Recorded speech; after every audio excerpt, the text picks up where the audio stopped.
Hey everybody, this is LinkGamer12. Welcome back to Let's Play The Legend of Zelda Twilight Princess. Alright, so in the last video, we got through the very first part of the Arbiter's Grounds, and we grabbed our first key. That's about it, really. One thing I can really say to you guys is that there's a lot of hidden stuff in here. I'm probably not going to find it the first time around if I don't use the guide, so I will use the guide and come back to grab a few things. But I'll take care of that in a later video. But for the most part, I'm just going to try to grab everything I can on this first run through. I think I should do that for the other dungeons too, because I'm pretty sure I left out a lot of stuff. Alright, so first things first, I would recommend putting your lantern on your hip for this.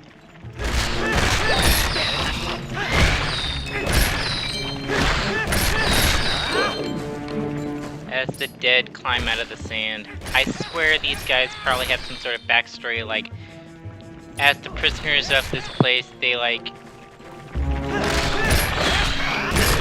don't know, they died and their bones and skin turned into the sand, and that's why they come out of the sand. I don't know. Judging from the fact that every single one of them have pikes, I would actually say that they might actually be, I don't know why I keep doing that, it's too redundant.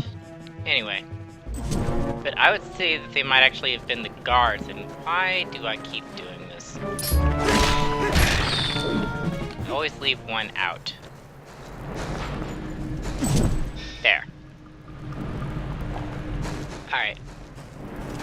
I missed my chance to do a roll there. Whoops. Okay. Alright, now if you've played any Zelda game, you understand this trope coming up here. Especially the recent 3D ones, i.e. everything since Nintendo 64. Floating lanterns, I wonder what they are. Oh look, they just stole the flames. And they're doing a dance. Oh look, the door leading onto the next area closed. Oh look, they're dancing around Link now. Oh look, one of them stayed behind. Yeah. It's a direct nod to one of Miyamoto's previous games. Ocarina of Time. Different posts decide that they're going to take the flames that unlock the elevator to the next floor in that one. And the next floor that they unlock is pretty much a few rooms away from the final boss. So yeah, they purposely did this too. It's kind of a homage to the original. Well, the original 3D. Another mechanic that they're actually adding in is you're not just going to go searching for them like you did before. They actually decided to give you a bit of a handicap, which unfortunately we have to forget Elia's scent. Oh, well, shoot.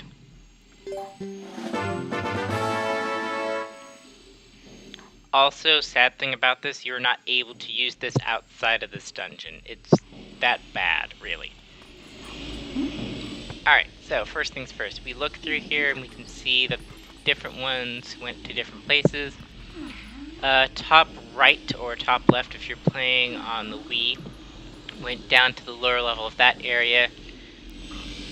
Bottom right, bottom left went down to this floor, actually, down through that room. And top left, top right went up through that balcony over there. So, a few things. If you went through this door, you wouldn't be able to make it very far. If you went through either of these doors, you'd be able to find the other Poe rather quickly. So, one thing that I'm going to do is I'm actually just going to prepare for this one by digging up this shackle and unlocking the basement floor.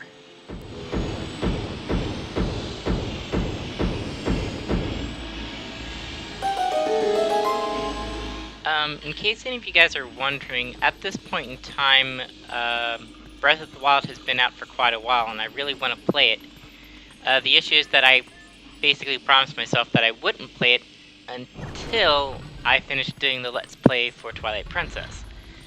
So there's that. I might actually plan on not just playing it for myself, actually playing it as a blind playthrough. It'd be the first time I've ever done a Zelda blind in any situation. Which I'm actually going to be pretty excited for. So I think I will do that as a blind playthrough. It should be rather interesting to see how it goes. I understand that a lot of other people have already done blinds of it, so it's not really all that different from other people's, but for me it'd be a first, and I really just want to stretch my skill set and see what I could do, especially considering a fresh reaction to things would be a lot more honest and a lot more open than the current set of actions that I would have right now. So first thing we want to do is, we looked around in there, is if we head back up, you can see on the map, I'm going to head back in here to show it off more, that there are two directions that you can go in here. One direction comes over here, the other one goes through this door here, but this door has a lock on it, obviously. So the first thing we need to do is we actually need to go down to the basement floor first.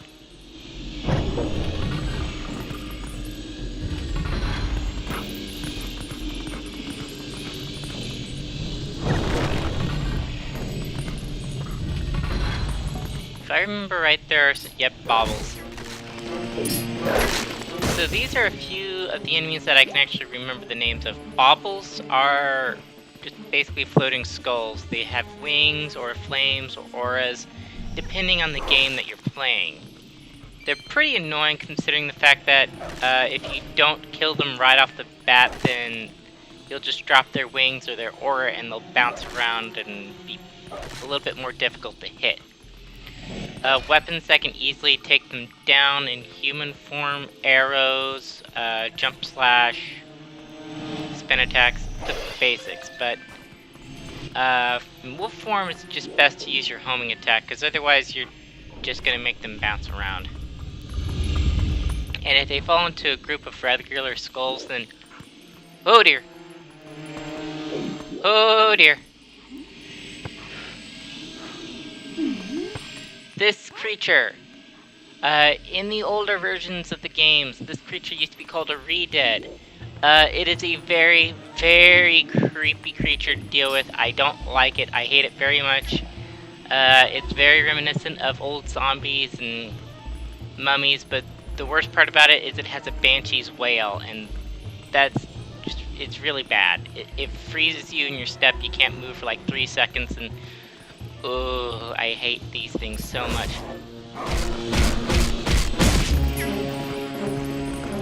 Your best chance to take care of them is to just hit and run until you kill them. If you try to use your homing attack against them, you might hit them, but if you're too close, then they will wail before you get the chance to jump, and it's just a very bad day.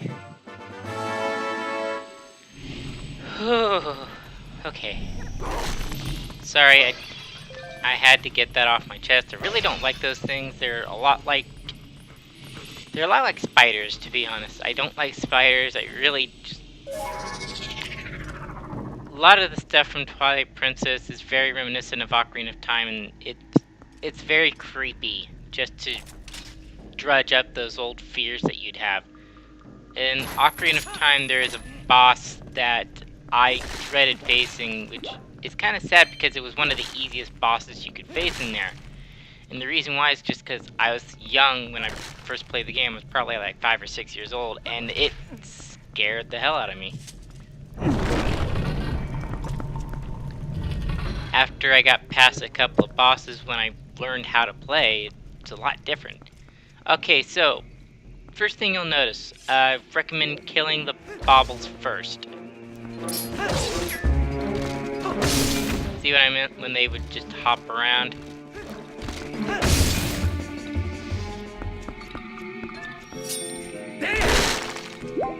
There. First thing you'll want to notice is that all of these lanterns look exactly the same, and the real difficulty is the fact that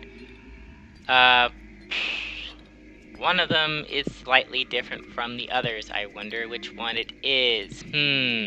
Let me think. Yeah, it tries to disguise itself, and at first glance it is pretty well hidden, especially from a distance, but it has a couple of telltales. One, the flame is a slightly different color. If you get close to them, you'll notice these two glow brightly. This one is the only other one that glows brightly. Everything else is kind of dimmer than it. Also, the handle is green, and it's literally waving. So yeah. Easy find for this one. Not a very difficult Poe to find. These Poes actually do count towards your normal Poe collection too, which is really good. Because it gives you a better sense of purpose for doing this mission. Not just this mission, but helping Giovanni in general. Wow, that was a complete and total whiff.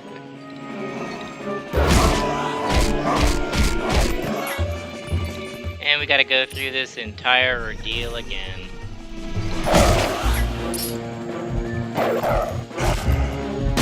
Got it that time. Alright, I'm having a bit of trouble hearing the game right now, so I'm just gonna turn the volume up just a little bit more. There. That should be good. Alright, sweet. So, we took care of that. Also, the game puts more of the scent clouds out of their capes, cowls, gowns. Well, you get the robes, maybe? Whatever. But it's just to give you more chances to replace Ilia's scent to make things easier for you if you're trying to do this while maintaining Ilia's scent. Really, you don't need to maintain Ilia's scent at all. I think at this point, it's not really needed. In fact, if I look at my items menu, Ilia's scent would only be needed for maybe one more thing, and that's if you don't know your way around Hyrule Castletown. It should be pretty easy for you to take care of. Anyway, now that we've done that, we need to unlock the room down here, I want to say. Oh, no, we need to go down here to move the podium around, that's what it was. Alright, spinning rooms. This was also something that was in Ocarina of Time. It was a rather annoying puzzle that they put in there. I personally didn't enjoy it. But basically you turn a gear system and it rotates the walls around you, and in some cases, especially with this one, it actually rotates the platform instead, so it makes it look like the walls are moving. But anyway, once you turn the walls back to their original position, you should just be able to walk straight across here and come face to face with this door again. Now here's where things get fun. You have another sinkhole, a bobble, and a few of those sand mites. I really do hate those things. They're very annoying. I'm just gonna get the claw shot out for safety's sake.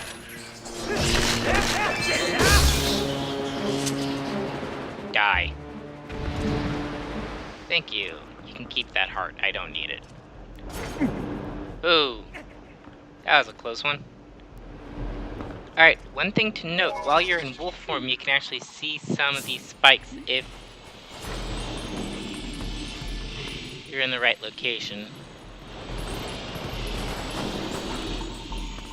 Wolf form is actually dangerous in seeking sand because you have a shorter body. You tend to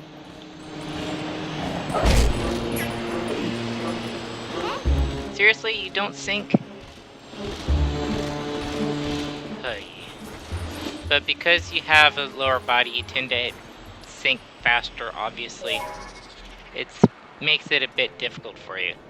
Alright, let's see. I want... snag you. Thank you very much. Okay. We're gonna want to move these things over a bit, so... let's see, I want to... ah, there we go. I got it. Grab hold. Because it has bars, I guess that makes sense for why you're able to grab hold and pull on it. It makes more sense than it did in the older games, because you used to just be able to grab a box from any side and just be like, hey, I'm holding onto it with, like, amazing finger strength. It's a lot better now. Okay. Now that we've got this in position, we can walk all the way out here, which is what we need to do.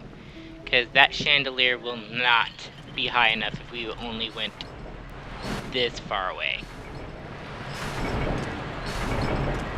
Especially considering the fact that as soon as you let go, it falls down.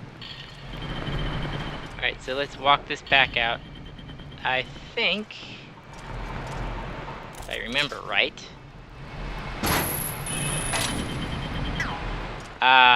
nope. It's got a lot of timing issues with it, so we're gonna have to do this the hard way. I was assuming that as long as we had the cloche on it, we could pull it straight to us, but it's not really that easy. Speedrunning tactics of that sort don't seem to work for this thing. Alright, now that we've got it out here, it should stay up long enough. Yeah, it'll actually hold up, so we can walk through it. And then it falls down. If you are standing under any of the points where the wall of this chandelier could actually touch you, it's an insta-kill. It's like falling off a cliff. So yeah, avoid that. You'll lose a heart.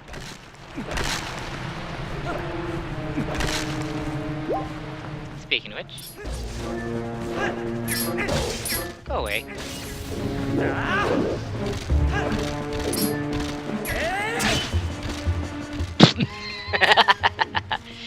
Whoops. Fire bobble. Miss me. Alright.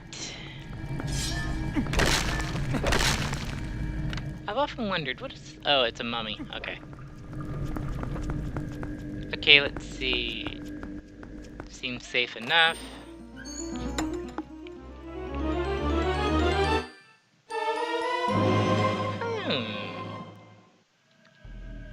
Alright, well, that helps. We can use that to our advantage. I don't think I actually left anything out if I've been using the compass in every map, so... this should actually be pretty simple for us. Alright, doesn't look like we can push it, so... counterclockwise it is!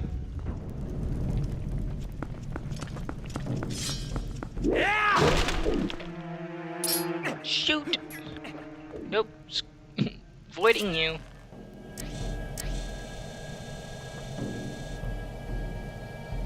Let's see what we can do here. Bullseye. Okay, I kinda just figured this out. It's actually rather scary, but if I take a close enough look at these guys and their armor... yeah, definitely. One of the next maps we come to will have a very reminiscent creature in it once we get to it. So, let me just make this easier on myself.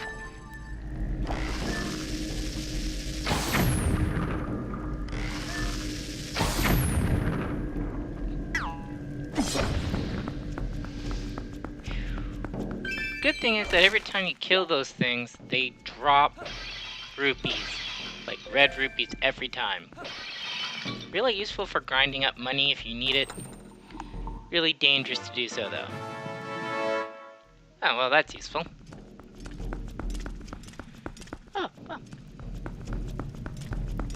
What do you know? That's very useful. What's your problem, Eves? No, I let you outside earlier. Alright, let's see here. Oh.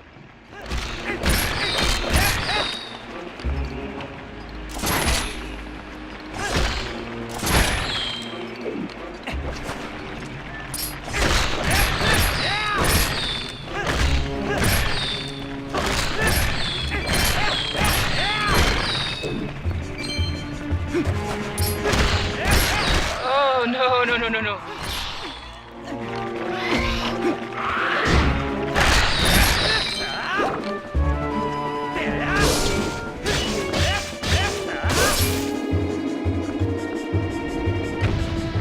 Stay away, please. Got it. Eves. Please stop. Well, at least we made it through all of that. Once we get through that door, I think it should be a good stopping point. That sand looks different. Also, that wall looks different. I can't hit the wall. Oh, I can't hit any of these walls. Well, that's a sad trick that we don't have. In the older Legend of Zelda games, you could actually... Well, that's fun. In the older Legend of Zelda games, you could actually hit the walls and they would make different sounds if they had hidden features in them. Oh, you're a sight for sore eyes.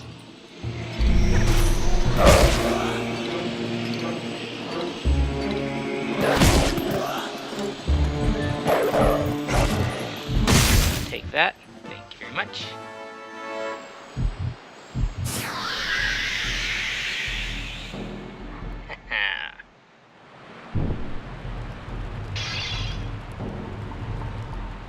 Go on, you little will-o-wisp. Go back to where you came from.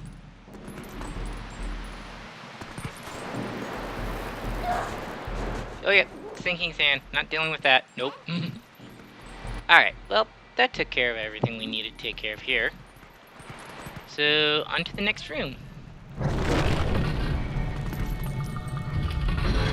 And I think this will be a good stopping point for us now. Yeah, good stopping point. I will save the rest of this little area for the next video. We've actually done a pretty good amount. Let me take a look at the map, actually. Let's see. We went from floor 1, base floor 1. There's 2 base floors, actually. So there is quite a bit of stuff to take care of, but we've gotten 3 of the 4 pose, and the boss is relatively close. We should be able to at least get to the final part of the dungeon by the end of the next video, and then we can take care of the boss battle on the 3rd, so that should be good. Looks like that'll... I hate when I can't talk. Looks like that'll be what we take care of next time. See you guys then. This is Link Gamer 12, signing out.